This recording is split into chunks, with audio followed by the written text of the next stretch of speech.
자, 전번에 우리가 무화과나무에 대해서 살펴봤고, 이제 두 번째 주제인 포도나무에 대해서 이제 살펴봅니다. 그 자료는 좀 제가 일찍 올려놨는데, 이렇게 보면 열어본 분들이 별로 없는 것 같아요. 그런데 이제 제가 자료 양이 좀 한 시간에 다룰 양들이 많아요. 그래서 이 쭉 읽어가는 식으로 해도 근 50분 가까이 이렇게 소요가 될 것 같은데, 그래서 자료를 이렇게 보면서 하는 것이 좀 더 따라오기가 편하지 않을까 싶습니다.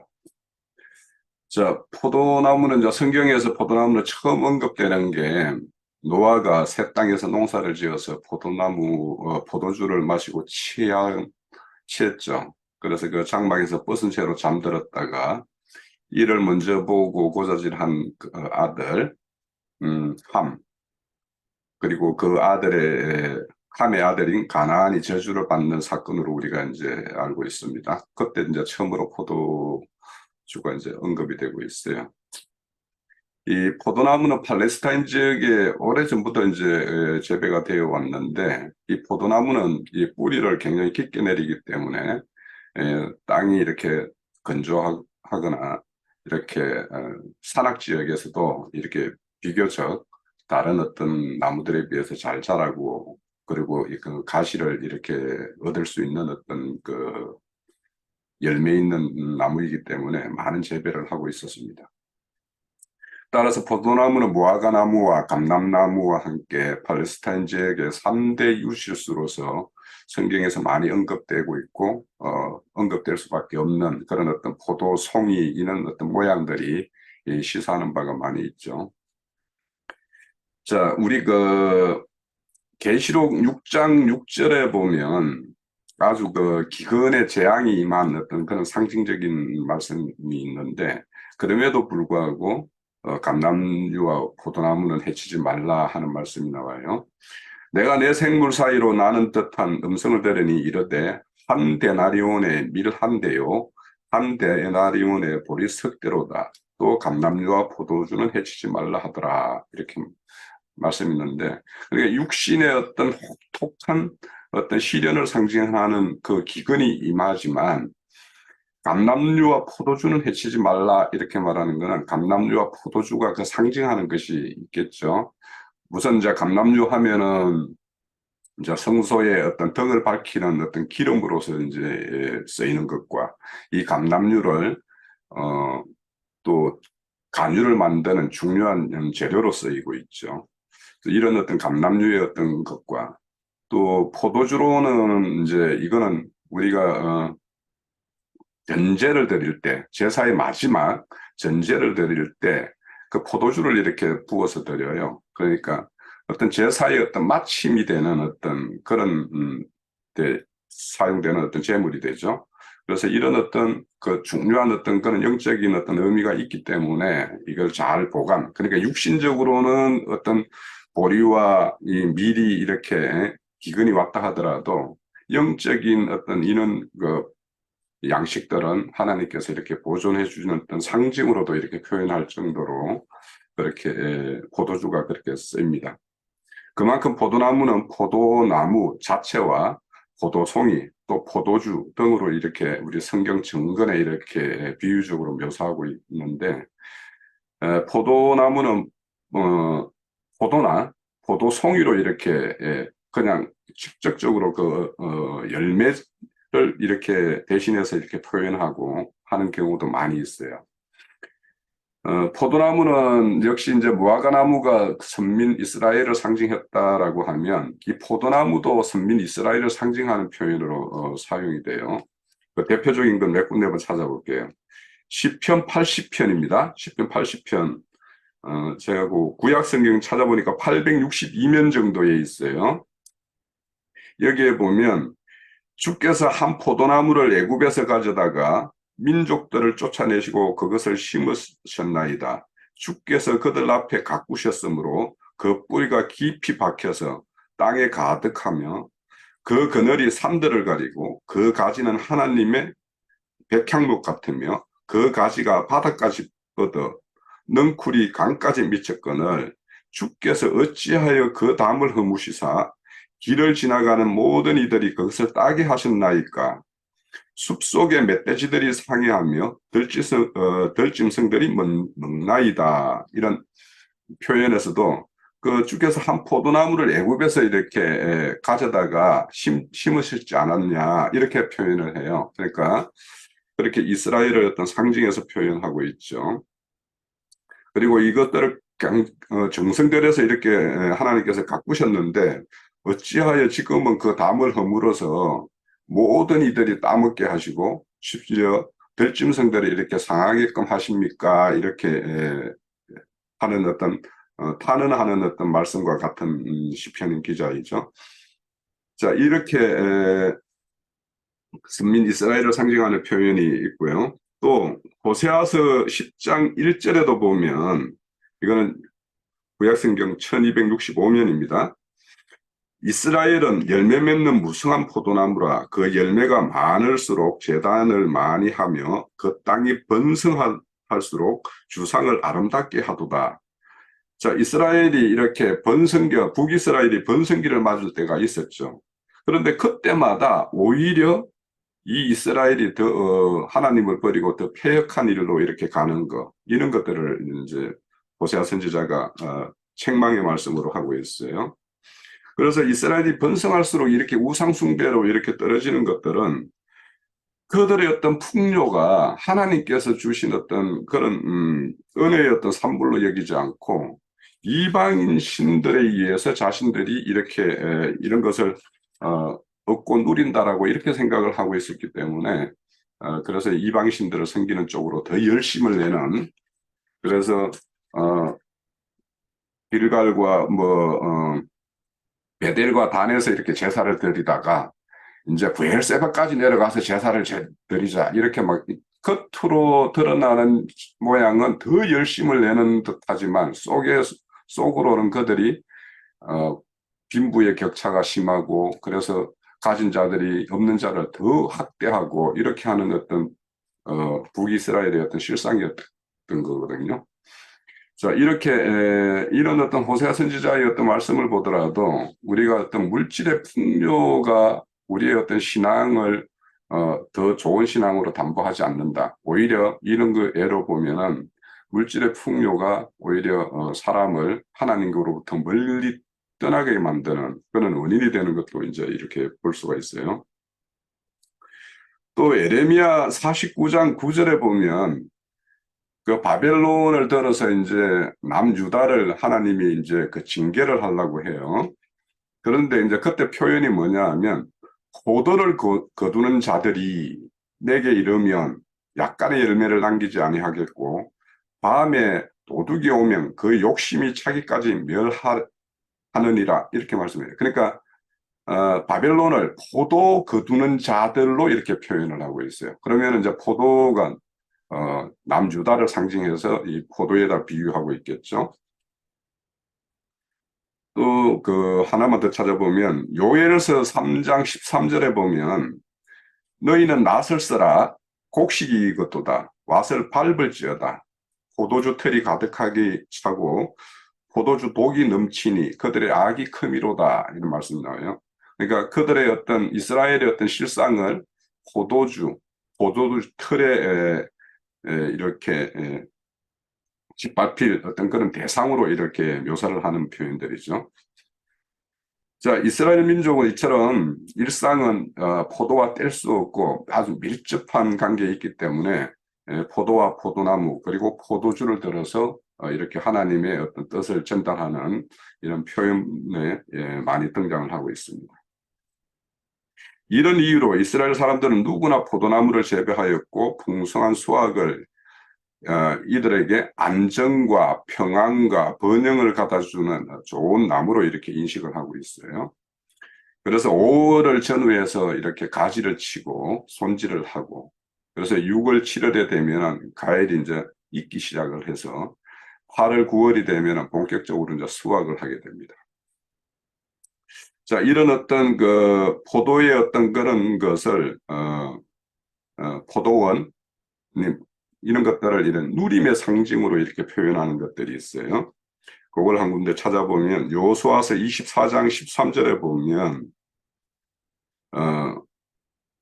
내가 앙벌을 보내서 미리 아마리 족속 두 왕들을 너희들 앞에서 쫓아내고 내가 너희들이 수고하지 아니하는 땅, 너희가 건설하지 아니한 성읍들을 너희에게 주었더니 너희가 그 가운데 거주하며 너희는 또 너희가 심지 아니한 포도원과 감람문의 열매를 먹는도다 하셨느니라. 자, 이게 이제 여호수아 24장 13절의 말씀인데 이제 그 여호수아가 이제 죽기 직전에 이스라엘을 모아놓고 마지막으로 너희들이 나는 여호와 하나님을 섬기겠다. 나와 나의 속한 자들은 다 섬기겠다. 하나님께서 과거에 이렇게 했던 일들을 이렇게 나열할 때 나오는 말씀이에요. 그래서 너희들은 어떻게 할 것이냐 선택을 해라. 이렇게 이제 세겜에서 마지막 이렇게 고별 말씀을 주실 때 나오는 말씀입니다. 이렇게 이제 첫 열매, 그러니까 가나안 땅을 이렇게 들어가 가지고 그들이 이렇게 첫 열매는 그들이 가꾸어 놓은 포도원을 이렇게 먹고 마셨겠죠. 그렇지만 이제 첫 해가 지나고 나면 그 포도원을 이제 이스라엘이 직접 이제 경작하고 가꾸어야 되겠죠. 그래서 농부들은 벌레를 잡고 가시덤불과 잡초를 제거해 줘야 되고 야생 동물이 침입하지 않도록 그들을 막아야 되고 또 도둑이 와서 그 소산물들을 다 취하해 가는 것을 막아야 되고 그래서 이런 어떤 이스라엘이 앞으로 해야 될 일들 이것들은 이제 포도원의 농사에 비유했지만 실질적으로 이스라엘의 하나님을 어떻게 섬기고 하나님과 함께 동행하는 삶을 살 것인가. 그러면 그걸 하기 위해서는 이런 어떤 농부가 벌레를 잡거나 또 잡초를 제거하거나 야생동물이 이렇게 침입해서 이스라엘의 어떤 정신을 이렇게 해롭게 하는 거나 이런 것들로부터 이제 보호해야 될 책무가 있죠, 스스로. 자, 이런 노력을 기울였음에도 그래서 포도원의 어떤 이런 노력을 이제 농부는 기울여서 이제 자신이 경작한 이제 소산물을 먹어야 되죠. 그렇지만 이런 노력을 함에도 불구하고 자연재해, 즉 우박과 같은 자연재해를 입으면 좋은 결실을 얻을 수가 없죠. 그래서 궁극적으로 포도원의 어떤 수확을 얻고 누리는 것은 하나님의 크신 은혜의 어떤 상징일 수밖에 없어요. 그래서 그들이 이렇게 누리고 이렇게 호세아서 1장에서 보듯이 그들이 이렇게 소유가 많고 이렇게 하면 오히려 하나님께 그 감사와 은혜가 이렇게 넘쳐야 되는데 오히려 그렇지 않다라는 거였죠. 자, 그래서 이렇게 자연 우박과 재해에 의해서 이렇게 포도원의 어떤 소출을 얻지 못하게 하는 것이 하나님의 어떤 징계 수단으로 이제 표현을 해요. 그래서 무화과나무도 매우 마찬가지고. 자, 요엘서 1장 12절에 보면 포도나무가 시들었고 무화과나무가 말랐으며 석류나무와 대추나무와 사과나무와 밭의 모든 나무가 다 시들었으니 이러므로 사람의 즐거움이 말랐도다. 그래서 모든 가시의 나무들이 말라버려서 소출을 얻을 수 없는 이런 상황들을 하나님의 어떤 징계와 심판의 어떤 상징으로 이렇게 표현을 하고 있습니다. 또 이제 이런 포도원 농사를 거두는 법에 있어서 이스라엘 농부들은 율법을 쫓아 매 7년 되는 해에는 포도원 재배를 삼가고 포도원을 쉬게 했고 포도원 수확을 한 후에는 그대로 남아있거나 밭에 떨어진 열매들은 거두지 않고 남겨두어 가난한 이웃이나 나그네의 식물이 되도록 했다. 이렇게 말씀을 하고 있어요. 그래서 그 6해 동안 농사하고 7째 해에는 쉬게 하는 그런 말씀들은 이제 곳곳에 나와 있는데 출애굽기 23장 10절에서 11절에 보면 6해 동안 너희는 땅에 파종하여 소산을 거두고 7째 해에는 갈지 말고 묵혀두어서 내 백성의 가난한 자들이 먹게 하라. 그때는 이제 자연적으로 가꾸지 않았는데도 자연적으로 소산이 나는 것들이 말하죠. 그래서 그것들은 가난한 자를 먹게 하고 들짐승을 먹게 하며 내 포도원과 감람원도 그렇게 할지어다 이런 말씀이 있고 또 레위기 25장 3절에서 5절 사이에는 6해 동안 파종하되 7째에는 그 땅을 쉬게 해서 안식할 수 있도록 해라 이런 말씀이 나와요. 그리고 이제 레위기 19장 10절에도 보면 포도원에 농사 추수를 할 때 떨어진 열매는 줍지 마라. 가난한 자와 거류민들을 위해서 버려두라. 이런 말씀이 나오고, 자, 이런 말씀은 신명기에도 이제 24장 21절에 똑같은 말씀이 나옵니다. 자, 이렇게 6년 동안 이렇게 경작을 하고 7년을 쉬게 하는 것은 6년 동안은 저주가 임한 땅에 수고하고 슬픔의 날들을 살아가는 인생들의 날을 어떤 상징한다. 또 품꾼으로서 땀 흘려 경작하는 기간은 타락한 사람의 생각에서 나는 열심에서 따른 종교 생활의 기간이기도 상징하기도 한다. 이런 6년으로 상징된 기간은 인간의 본성에서 나는 노력으로 하나님의 의에 이르려고 하는 그런 시도를 끝내야 하는 이제 기간을 6년으로 이렇게 표현한다. 자, 7년째 땅에서 스스로 나는 것들은 고아, 가부 등 가난한 자들의 양식으로 삼게 함으로써 모든 사람들을 돌보시는 하나님이심을 보여준다. 그리고 심으로써 그 땅은 회복하고 돌아오는 무리. 자, 이 7년의 어떤 거는 70년으로 상징된 바벨론 포로로 잡혀갔던 자들이 다시 돌아와서 그때 뭐냐면 예루살렘의 그 성전이 너무도 더럽혀졌기 때문에 그래서 거기서 모든 자들을 쫓아내고 그 땅을 이제 정화한 다음에 다시 돌아오는 자들에게 그 땅을 이렇게 맡기는 것이 하나님의 어떤 뜻이었죠. 결국에는 묵은 포도주 시대를 끝내고 새 포도주 시대를 열기 위해서 안식령, 면제령, 그래서 궁극적으로는 희년을 맞게 하는 것이 하나님의 이런 6년의 어떤 경작과 7년의 안식, 이런 것들이 표현되고 있다. 자, 이렇게 포도에 관련해서 이제 서론을 좀 말씀을 드리고, 주님의 어떤 사역은 포도주로 시작해서 포도주로 마친다라는 것을 이제 주제로 좀 말씀을 드릴게요. 자, 예수님의 사역은 포도주로 시작해서 포도주로 마쳤다고 해도 될 정도로 그 포도주가 주님의 어떤 사역에 등장을 합니다. 자, 예수님의 공생의 첫 번째 이적을 베푸신 것이 가나안 혼인잔치에서 물로 포도주를 변화시킨 거예요.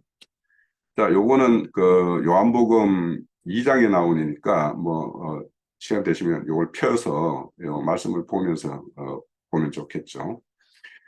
사흘째 되던 날 갈릴리 가나안 혼례잔치에 이제 이 어머니와 함께 이제 초대를 받아서 가셨어요. 거기에는 예수님과 그 제자들도 함께 이제 동행을 했죠.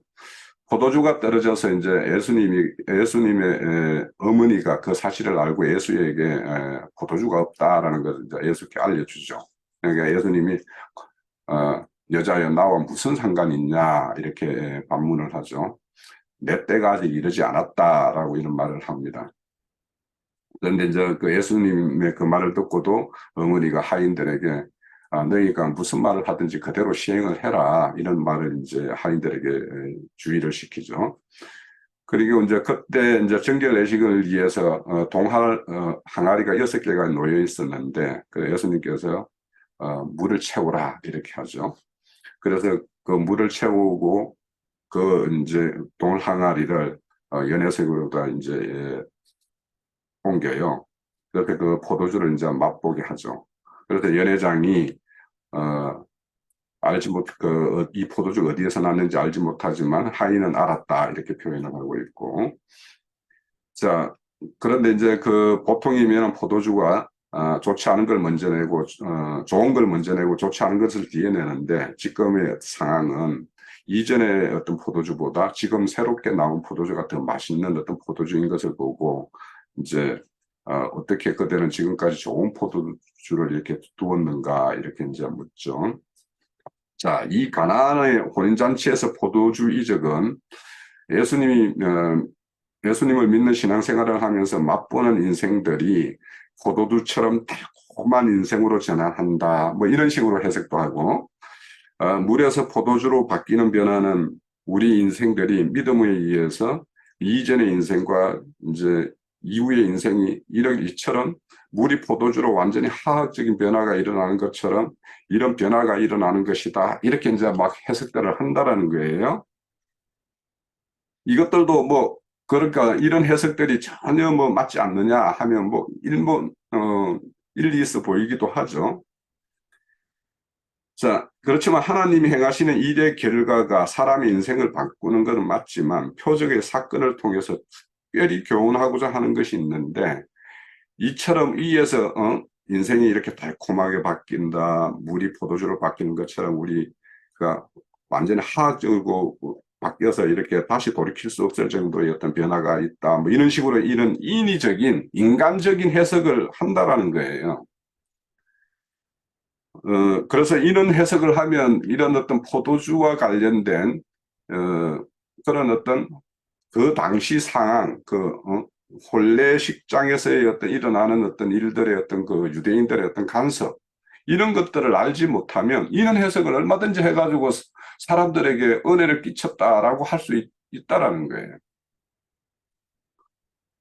자, 그래서 이런 것들을 이런 사람의 생각으로 인위적으로 해석하는 것들, 이런 것들을 이제 방지하려면 그 시대의 어떤 문화와 간섭과 이런 어떤 배경 지식이 바탕이 되어서 해석을 해야지만이 이 가나안 혼인잔치에서 이렇게 일어나는 일들이 무엇을 의미하는지 우리가 정확하게 알 수 있다라는 거예요. 자, 먼저 그러면 그 유대인들의 결혼 문화에 대해서 이제 살펴볼게요. 자, 우선 모든 일에서 처음 행하고 처음 등장하는 사건은 특별하고 중요한 의미가 있을 것인데, 예수님이 행하신 이적으로 가나안 혼인잔치에서 물이 포도주로 만드신 것의 그 의미가 그러니까 굉장히 중요하니까 첫 번째 이적으로 이런 것을 이제 베풀었겠죠.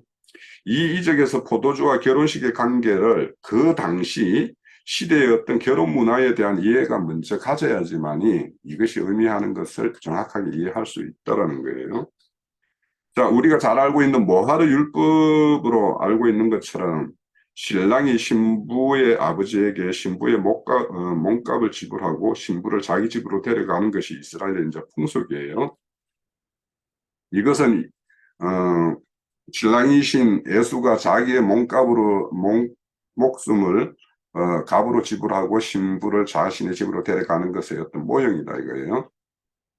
그래서 우리가 고린도전서 6장 19절에서 20절에 보면 너희 몸은 너희 하나님께서 받은 바 너희 가운데 계신 성령의 저인 줄 알지 못하느냐.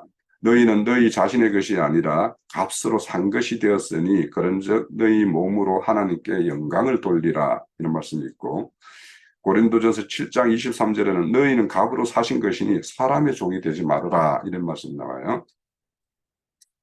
자, 유대인의 결혼식에서는 먼저 신부의 집에서 이제 혼인잔치를 벌이죠. 그래서 신부의 집에서 7일 동안 이제 잔치를 벌이는데, 이 신부 집에서 결혼하는 결혼 비용도 신랑이 자신의 아버지에게 이렇게 타서 그 비용을 충당한다고 그래요.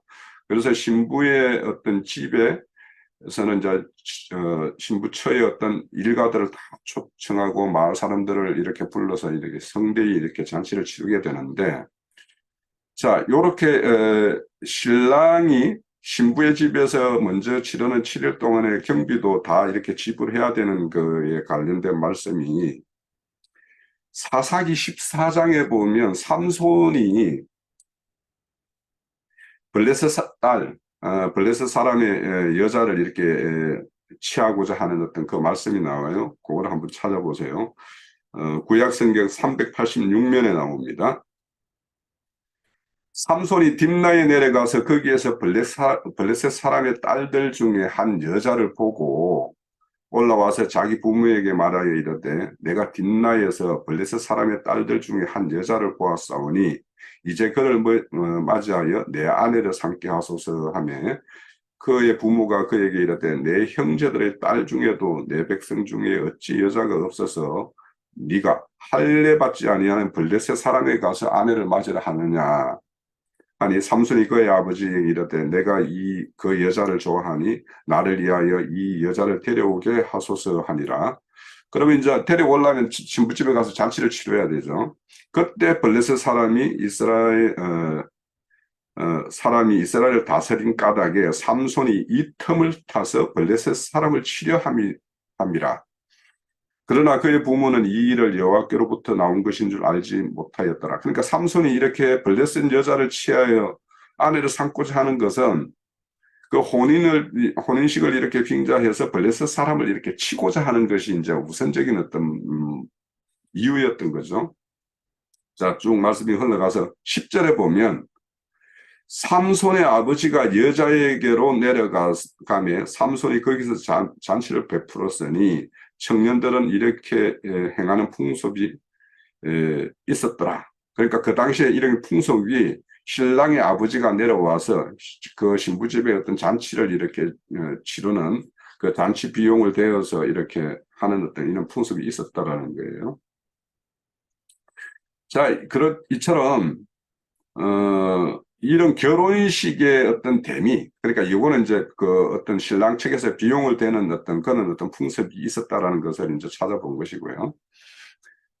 자, 이런 어떤 결혼식을 치름에 있어서 마지막 대미는 마지막 날에 신랑이 처녀 앞에 포도주를 이렇게 한 잔 딱 이렇게 따라 놓는다라는 거예요. 그때 이 처녀가 그 포도주를 받아 마시면 총각이 신랑으로 나는 당신을 나의 신랑으로 맞이하겠다라는 신부의 의사인 것이고, 그 포도주를 거부하게 되면 총각은 잔치의 비용만 날리고 그냥 신랑으로서의 어떤 택함을 받지 못하는 어떤 결론이 된다라는 거예요. 그래서 처녀가 포도주를 받아들이느냐 거절하느냐에 따라서 신랑이 될 총각은 기쁨을 안고 아버지 집으로 돌아갈 것인지 아니면 슬픔을 안고 가게 될 것인지 이렇게 결정되는 순간, 그러니까 가장 가슴 떨리는 순간이라는 거죠. 왜냐하면 이런 잔치는 기본적으로 신랑이 신부가 좋아서 이렇게 벌이는 어떤 잔치에서부터 시작이 되기 때문이죠. 즉 신부가 포도주를 마시게 되면 총각은 신부를 맞이할 집을 준비하러 기쁜 마음으로 돌아가게 될 것이다라는 거예요. 이때부터 신부는 신랑이 데려올 때까지 정숙하게 기다려야 된다라는 거예요. 자, 요거와 관련된 말씀이 요한복음 14장 1절에서 3절에 보면 이런 말씀이 나와요. 너희는 마음에 근심하지 말라. 하나님을 믿으니 또 나를 믿어라. 내 아버지 집에 거할 곳이 많도다. 그렇지 않으면 너희에게 일렀으리라. 내가 너희를 위하여 거처를 예비하러 가노니 가서 너희를 위하여 거처를 예비하면 내가 다시 와서 너희를 내게로 영접하여 나 있는 곳에 너희도 있게 하리라. 요 말씀이 이제 신랑이 신부집에서 잔치를 치르고 마지막 포도주를 이렇게 또 따라 놨을 때 신부가 그 포도주를 마셨을 때 그럼 신랑은 이제 자기 집에 가서 이제 신부를 맞이할 거처를 장만하는 그 일이 이제 그 후속되겠죠. 그 말씀이 요한복음 14장 1절에서 3절의 말씀이에요. 결국에는 이것은 오늘날 우리의 어떤 신앙인데 주님이 오셔서 십자가 죽으심으로 땅의 아비에게 신부인 우리가 이제 신부죠. 신부의 몸값을 지불하고 사서 혼인 언약을 체결하고 함께 거할 집을 준비하기 위하여 성천하였다가 다시 오신 성령이 약속한 대로 신부의 어떤 언약을 이제 신부하고 맺었죠. 그러면 신부는 정숙함을 살펴서 이제 신랑이 거처를 마련하러 간 사이에 신부가 어떻게 자기 신부 단장을 하면서 정숙하게 이렇게 정제를 지켰는지를 이제 살펴서 신부를 온전히 자기의 어떤 아내로 취할 것인가 말 것인가를 이제 또 결정을 하게 되는 거죠. 그래서 이런 일들을 예수님은 2000년 동안 이제 이렇게 진행을 하고 있었던 거예요. 그래서 이제 실질적으로 다들 이제 신부들은 나름의 이 땅에 남겨져서 신부 단장을 하고 그렇게 육신의 장막을 벗고 음부에 다 가 있죠. 그러면 최종적으로 그 음부에 있는 자들이 마지막 나팔 소리와 함께 일어나서 그리스도 심판대에 서서 신부성으로 데려갈 자와 또 남겨질 자, 이게 판단이 되죠. 그래서 최종적으로는 우리는 지금 이 육신의 장막을 입고 우리 신앙하는 기간은 이렇게 포도주를 우리가 신랑이 준 그 포도주를 마시고 다시 신랑이 돌아와서 나를 데려갈 때까지 우리는 기다리는 기간이에요. 기다리는 기간이고 그래서 최종적으로 신부로서 이렇게 간택이 되고 최종적으로 완전히 어린 양의 혼인잔치에 참여할 자로 이렇게 판단되는 것은 그리스도 심판대에서 이제 이렇게 되는 거죠. 자, 그래서 이제 그 신부로서 이렇게 신랑이 다시 데리러 올 때까지 자기를 단정하고 이렇게 해야 될 말씀들이 성경에는 많은 부분에서 나와 있던 이거죠. 자, 디모데전서 2장 15절에도 보면 여자들이 만일 정숙함으로 믿음과 사랑과 거룩함에 거하며 그의 해산함으로 구원을 얻으리라. 그러니까 여자가 이렇게 정숙함으로 믿음과 사랑과 거룩함에 거하면서 이렇게 신랑이 데려올 때까지 기다려야 된다는 거예요. 그리고 이제 그 말씀 중에 그리스도께서 나타나실 때 너의 흠도 없고 책망받을 것이 없게 하게 이 명령을 지키라는 말씀도 있고, 그리스도께서 강림하실 때에 흠없게 보존하기를 원한다 이런 말씀이 곳곳에 이제 그 바울 사도가 보낸 편지 속에 이렇게 등장을 하죠. 또 베드로전서도 이제 베드로 사도도 베드로전서 1장 7절에 보면 너희 믿음의 확실함을 불로 연단하여도 없어질 것보다 더 귀하여 예수 그리스도께서 나타나실 때 칭찬과 영광과 존귀를 얻게 할 것이다 이렇게 말씀을 해요. 그러니까 지금 불로 연단하는 것들 이런 것들이 너를 신부단장하는 하는 것이니까 인내하고 이겨내라 이런 격려의 말씀이겠죠. 또 요한일서 2장 28절에도 자녀들아 이제 그의 안에 거하라. 이는 주께서 나타나신 바 되면 그가 강림하실 때에 우리로 담대함을 얻어 그 앞에서 부끄럽지 않게 하려 합니다. 이렇게 말씀을 해요. 자, 이렇게 혼인관계에 있는 우리는 이렇게 신랑이 다시 우리를 데리고 올 때까지 이렇게 신부로서의 어떤 정결함과 흠없게 함과 또 그 앞에서 어떤 존귀한 존재가 될 수 있도록 이렇게 하는 것이 우리 신앙생활입니다. 자, 혼인의식을 가진 신부 처녀가 어떻게 해야 할지에 대한 성령의 권면은 너무나도 중요한 것이죠. 이것들에 대한 심중에 우리가 새겨서 혼인한 신부로서 그 본분을 다하지 않으면 기쁨으로 가졌던 혼인 언약은 언제든지 폐기될 수 있는 것임을 명심해야 한다. 그래서 우리 이 신앙생활이 이런 어떤 포도주를 마시고 신랑이 나를 데려오고 갈 때까지 우리가 정결한 처녀로서의 신부로서의 어떤 그런 것을 이렇게 잘 가꾸어야지 최종적으로 아내가 되는 그 자리까지 이렇게 나아갈 수 있다라는 거죠. 자, 그런 것들에 대한 이제 말씀들이 이제 실제 많이 있는데, 우리가 잘 아는 그 마태복음 25장에 보면 열처녀 비유 같은 경우에도 이제 실질적으로는 이제 신부단장과 관련되는 것이죠. 거기에도 보면 이제 9절에서 11절에 마태복음 25장 9절에서 11절에 보면 설기 있는 자들이 대답하여 이르되 우리와 너희가 쓰기에 다 부족할까 하오니 차라리 파는 자들에게 가서 너희 쓸 것을 사라 하니 그들이 사러 간 사이에 신랑이 오므로 준비하였던 자들은 함께 혼인잔치에 들어가고 문이 닫힌지라 그 후에 남은 처녀들이 와서 이르되 주여 주여 우리에게 열어주소서. 그렇지만 그 문은 열리지 않았죠.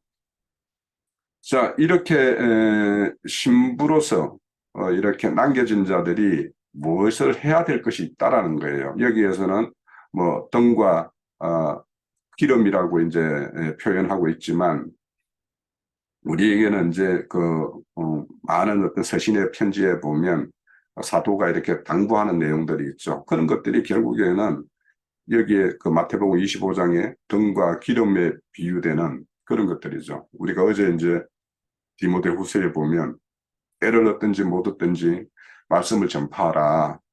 그리고 끝까지 인내하며 가르침으로 해서 그들에게 견책과 경계를 세우게 해라. 이런 말씀들이 이제 다 결국에는 여기에 등과 기름을 준비하는 것과 같은 어떤 연장선에 있는 말씀이겠죠. 그리고 이제 또 다른 말씀을 보면 마태복음 7장 19절에서 23절에 보면 아름다운 열매를 맺지 않는 나무는 찍어 불에 던지리라 이런 말씀이 나와요.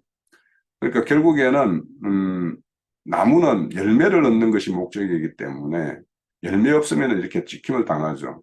그러면 또 신랑이신 예수님이 신부인 우리들을 이렇게 날이 차서 때가 차서 데려갈 때 그때까지 우리가 이렇게 좋은 어떤 열매로 말할 수 있는 그런 어떤 신부로서의 어떤 요건들 그런 것들을 갖추지 못하면 결국에는 신부의 어떤 자격에서 우리가 박탈당하는 어떤 그런 것이 되겠죠.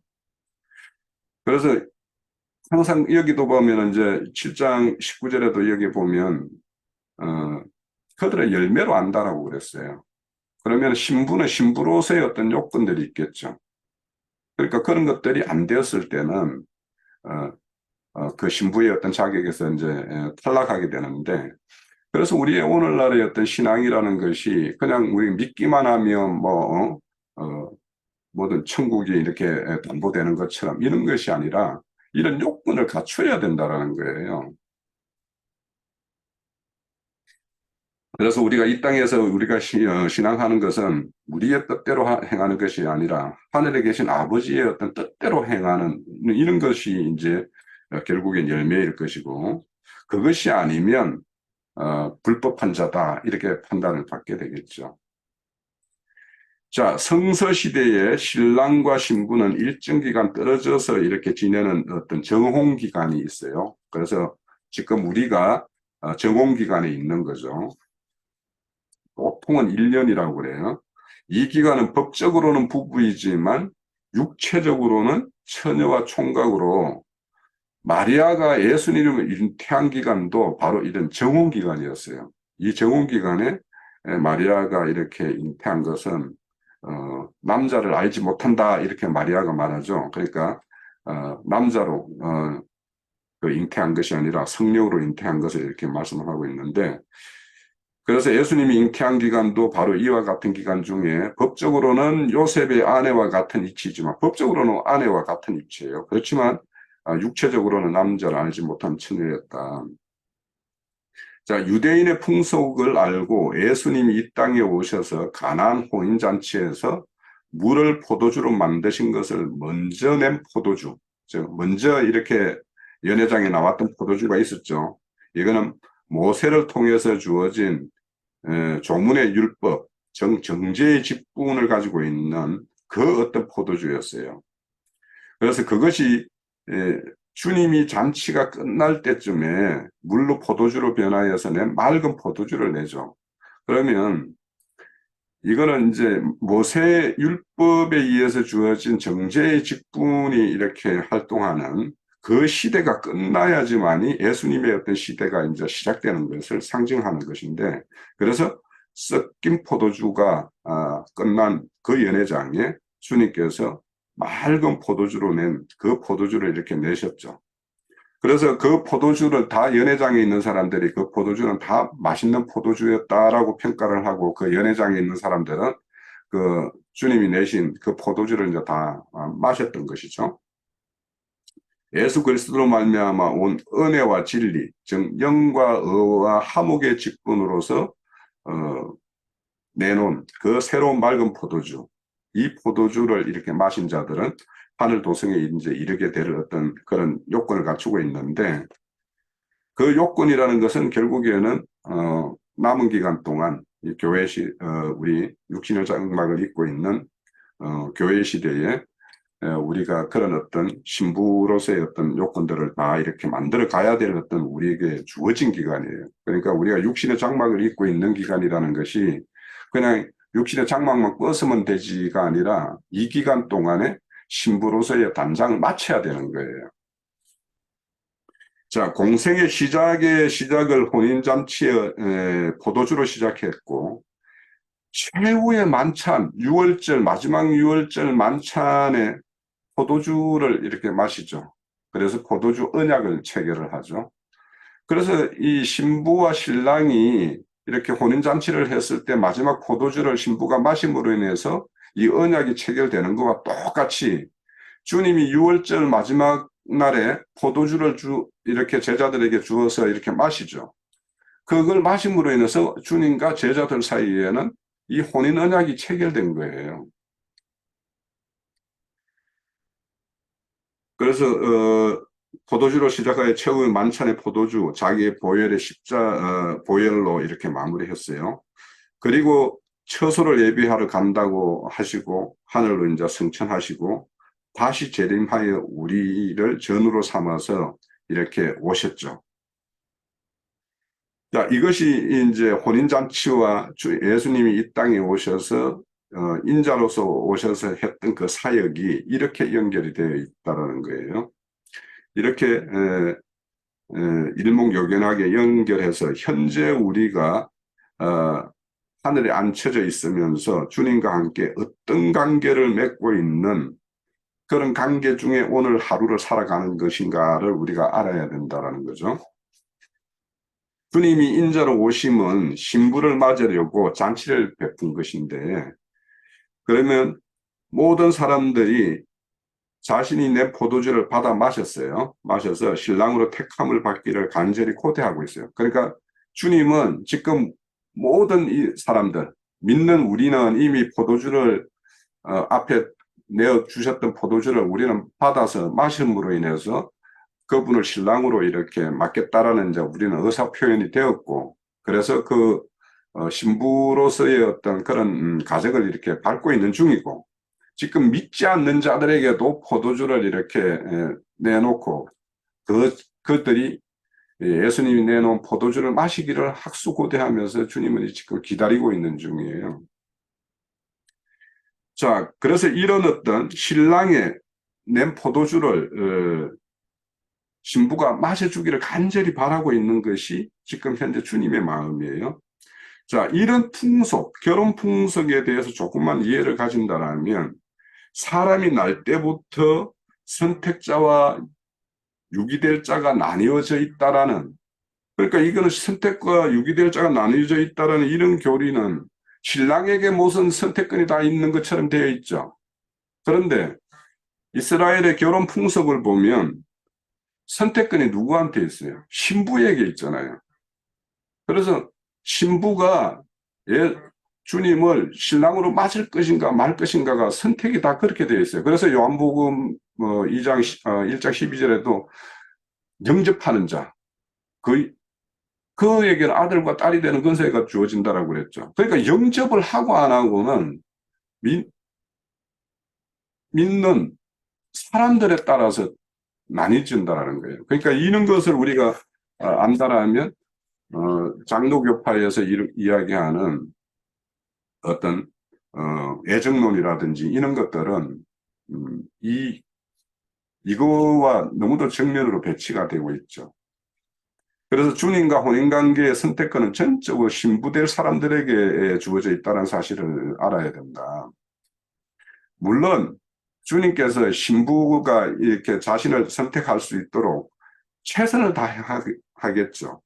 해왔고, 그 주님이 이 땅에 오셔서 행한 모든 것들은 신부의 마음을 사기 위해서 최선을 다한 어떤 그런 것들이었어요. 그러니까 신랑이 아까 그 삼손도 내 마찬가지죠. 자기가 신부에게 그 잔치를 베풀고 최종적으로 자기가 신랑으로 택함을 받기 위해서는 잔치도 풍성한 잔치를 베풀었을 것이고, 또 거기에 애물도 잔치에 참여하는 사람들에게 뭔가 애물도 이렇게 준비해서 많은 사람들로부터 좋은 신랑감이다라고 이렇게 이야기할 수 있게끔 이런 것들을 했겠죠.